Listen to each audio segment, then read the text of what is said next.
এলাকায় কিছু লোক এমন এসেছে যেই লোক বলছে হযরতে আমির মুয়াবিয়া রাদিয়াল্লাহু তাআলা আনহু নাকি কাফির সাহাবী ছিল। আস্তাগফিরুল্লাহ, জোরে বলেন নাউজুবিল্লাহ, জোরে বলেন নাউজুবিল্লাহ। মুসলমান ইয়াজিদকে আমরা সাপোর্ট করতে পারি?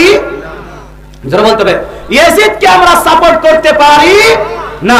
কারণ ইয়াজিদের সঙ্গে ইমাম হোসেন ইয়াজিদের সেনাবাহিনীর সঙ্গে লড়াই করেছেন। ইয়াজিদ ছিল হোসেন রাদিয়াল্লাহু তাআলা আনহুর বিপক্ষে একজন ব্যক্তি।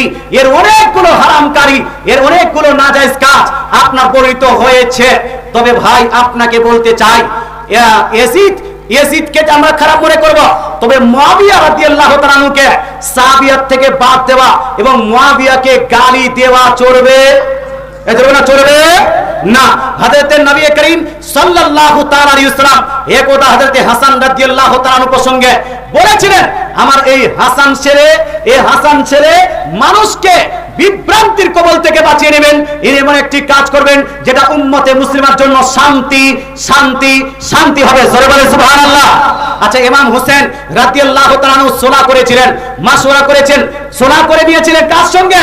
হযরতে মুয়াবিয়া রাদিয়াল্লাহু তাআলার সঙ্গে।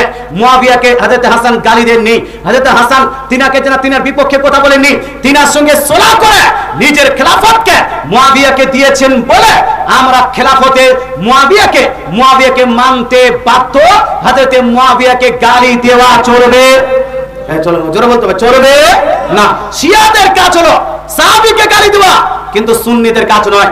আমি আপনাকে রেফারেন্সের জন্য 3টা হাদিস দিবা। শুধু বুখারী শরীফ, আমরা বুখারী শরীফ মানি না মানি না। শুধু বুখারী শরীফ জিল নাম্বার 1 এর মধ্যে একটি চ্যাপ্টার বাঁধা হয়েছে। চ্যাপ্টারটা হলো বাবু যিকরি মুয়াবিয়াতা রাদিয়াল্লাহু আনহু। চ্যাপ্টারটা কত সুন্দর, বাবু যিকরি মুয়াবিয়াতা রাদিয়াল্লাহু তাআলা আনহু। ইমাম বুখারী কি বলছেন? হযরতে মুয়াবিয়া রাদিয়াল্লাহু তাআলা আনহুর আলোচনার বর্ণনা। জোরে বলেন না সুবহানাল্লাহ। আচ্ছা, রাদিয়াল্লাহু তাআলা আনহু কাকে বলা হয়? কাফিরকে রাদিয়াল্লাহু তাআলা আনহু বলা যাবে? ভালো বলুন বাবা।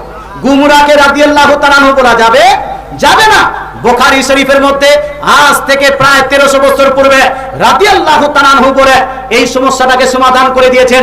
সুতরাং বুখারী মাননেওয়ালা ইমাম কি বলছে? মুয়াবিয়া রাদিয়াল্লাহু তাআলা আনহুকে গালি দিতে পারি না। ইমাম বুখারী 3টি হাদিস নিয়ে এসেছেন। এক হাদিসের মধ্যে তিনি প্রমাণ করেছেন আন্নাহু সাহিবা রাসূলুল্লাহ সাল্লাল্লাহু তাআলা আলাইহি ওয়াসাল্লাম। মুয়াবিয়া রাদিয়াল্লাহু তাআলা আনহু হলেন নবীজির বিশিষ্ট একজন সাহাবী। জোরে বলেন সুবহানাল্লাহ। কি জি? সাহাবী। মুসলমান বুখারী শরীফের 3টি হাদিসের মধ্যে প্রথম হাদিসে সাহাবী প্রমাণ করেছেন, 2 নম্বর হাদিসে প্রমাণ করছেন আন্নাহু ফাকিহুন। মুয়াবিয়া রাদিয়াল্লাহু তাআলা শুধু সাধারণ কোন সাহাবী ছিলেন না, মুয়াবিয়া রাদিয়াল্লাহু তাআলা সাহাবীদের মধ্যে বড় যোগ্য বিজ্ঞ একজন মুফতিও ছিলেন। জোরে বলেন সুবহানাল্লাহ। কি ছিলেন ভাই? মুফতি সাহাবী, ফাকিহ সাহাবী। তারপরে ওই বুখারী শরীফের মধ্যে লিপিবদ্ধ আছে মুয়াবিয়াকে বলা হয়েছে আমিরুল মুমিনিন মুয়াবিয়া রাদিয়াল্লাহু তাআলা আনহু। মুয়াবিয়া রাদিয়াল্লাহু তাআলা হলেন মুমিনদের আমির, আমিরুল মুমিনিন। সুতরাং ভাই আপনাকে বলতে চাই, যেই মুন্সি, যেই মৌলবি, যেই ইমাম, যেই মাস্টার, যেই ডাক্তার, যেই খলনায়ক, যেই আপনার কি বলছে কমিটি বলবে আমরা মুয়াবিয়াকে মানি না, মুয়াবিয়াকে কাফির বলবে, গুমরা বলবে বা গালি দিবে, তাদের সঙ্গে সুন্নিদের কোনো সম্পর্ক থাকতে পারে না। আমরা তাদেরকে সাপোর্ট করি না। এটা হলো শিয়াদের কাজ। আমরা শিয়া নই, আমরা হলাম সুন্নি। আমরা ইয়াজিদকে গালি দিতে পারি, ইয়াজিদের বিপক্ষে কথা বলতে পারি, ইয়াজিদকে লানাতুল্লাহ আলাইহি বলতে পারি, ইয়াজিদকে পালিত বলতে পারি, কিন্তু মুয়াবিয়ার শানে গোস্তাকি করা যাবে না। আল্লাহ বুঝার তৌফিক দান করুন।